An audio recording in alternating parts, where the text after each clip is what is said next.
In 2008, while the world was still getting used to YouTube's revolutionary concept of user-generated video content, a small startup in Austin, Texas, had an even more radical idea. What if videos didn't need to be minutes long?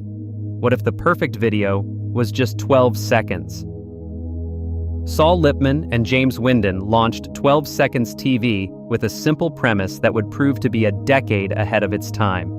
Ultra-short-form video content that could be consumed anywhere, anytime. The platform required users to record exactly 12 seconds of video, no more, no less, forcing creators to distill their thoughts, stories, and experiences into bite-sized chunks that could theoretically load quickly, even on the sluggish mobile networks of 2008. While Twitter was proving that 140 characters could contain entire conversations, 12 Seconds was betting that 12 seconds could contain entire stories. The concept was brilliant, the execution was solid, and the timing was catastrophically wrong. The 12-second format wasn't chosen arbitrarily.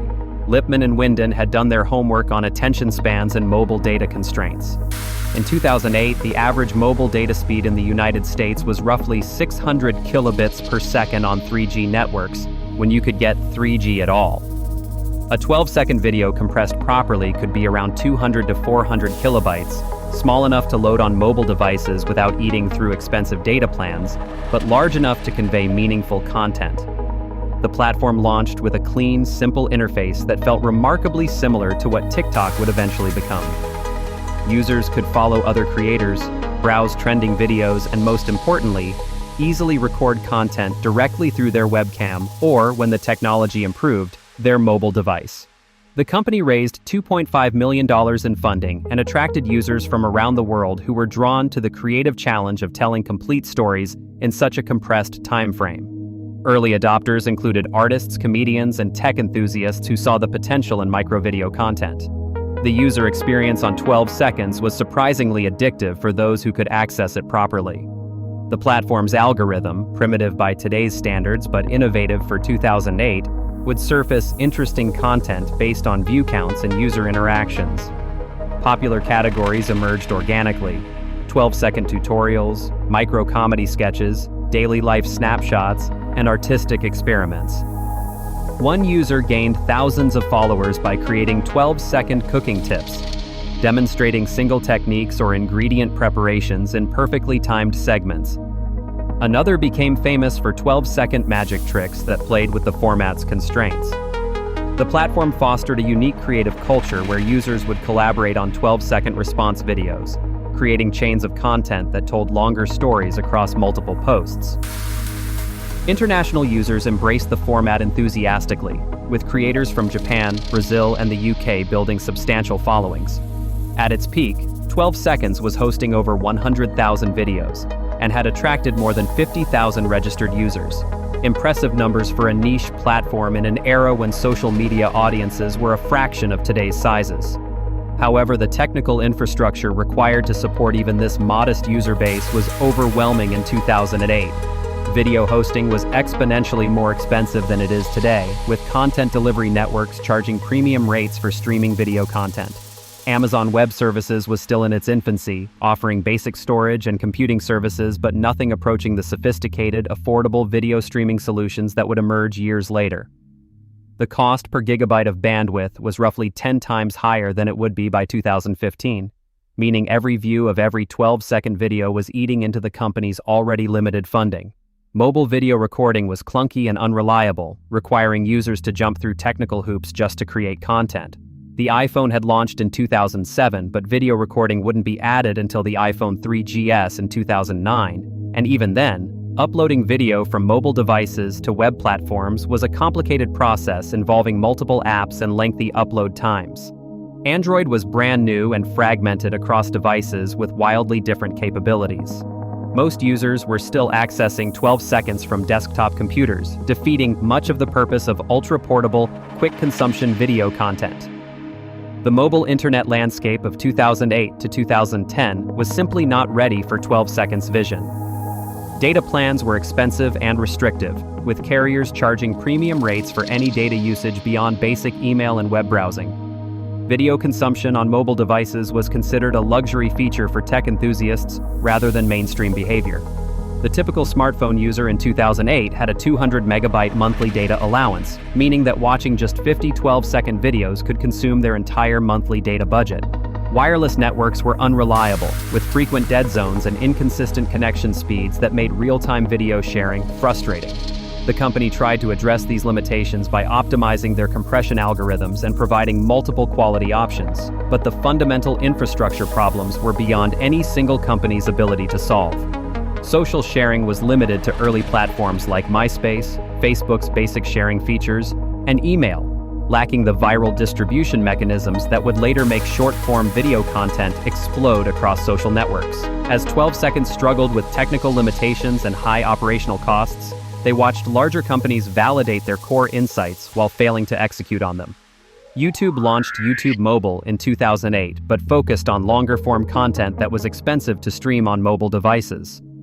Twitter was exploding in popularity with text-based micro-content, proving that people wanted quick, digestible social media experiences. Video calling services like Skype were growing rapidly, demonstrating demand for real-time video communication. Yet no major platform was pursuing the specific combination of ultra-short video content and mobile-first distribution that 12 Seconds had identified as the future of social media. The company pivoted multiple times, trying to find sustainable business models and technical approaches that could work within the constraints of 2008's internet infrastructure. They experimented with premium features, advertising partnerships, and even considered licensing their technology to larger platforms, but each attempt was hampered by the fundamental mismatch between their vision and the technological reality of the time. The beginning of the end came in 2009 when venture capital funding for consumer internet companies dried up following the global financial crisis. 12 Seconds had burned through most of their initial funding on server costs and development expenses without achieving the user growth necessary to attract additional investment rounds. The company's monthly hosting bills were consuming nearly 60% of their remaining runway, an unsustainable situation that forced them to consider drastic measures. They attempted to reduce costs by limiting video quality and implementing usage caps, but these changes drove away many of their most active users who had been drawn to the platform's seamless experience. Competitors were emerging with better funding and more conservative technical approaches, including platforms that focused on photo sharing with occasional video features rather than video-first experiences. Instagram launched in 2010 with a photo-centric approach that required far less bandwidth and storage, proving that visual social media could work if the technical requirements were manageable. Meanwhile, 12 Seconds was caught in the expensive middle ground of video hosting without the massive scale necessary to negotiate better rates with content delivery networks. By 2010, it was clear that 12 Seconds had been right about the destination but wrong about the timeline.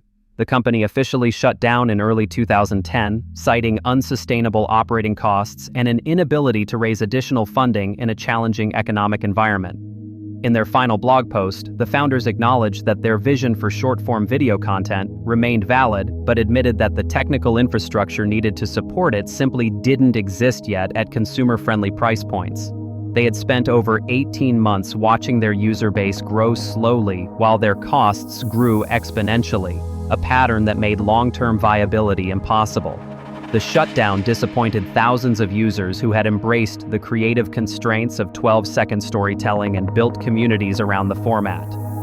Many users migrated to Twitter and early Instagram, but no platform offered the specific combination of ultra-short video content and social discovery that had made 12 Seconds unique. The company's assets were eventually sold to cover remaining debts, and the domain name changed hands several times before disappearing entirely.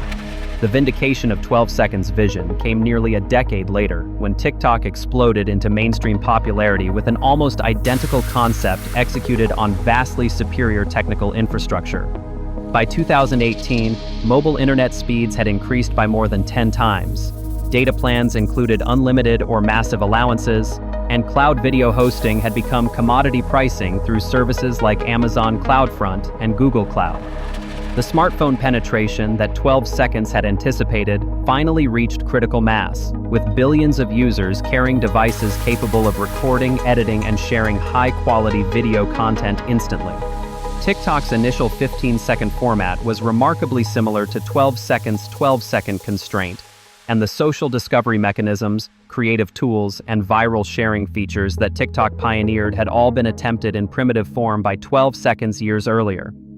The key differences were infrastructure costs that had dropped by 90%, mobile devices that were exponentially more capable, and social media distribution networks that could amplify content to millions of users instantly.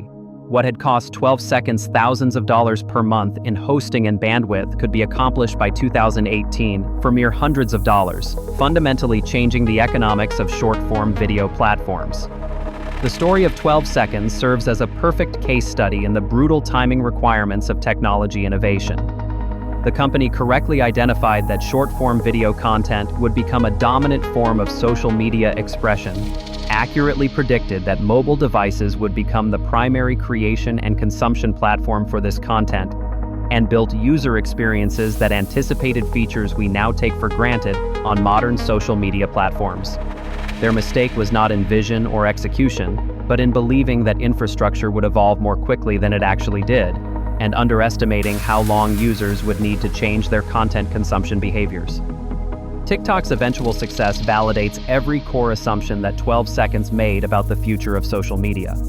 But success in technology requires not just being right, but being right at precisely the right moment when user behavior, technical infrastructure, and economic conditions align.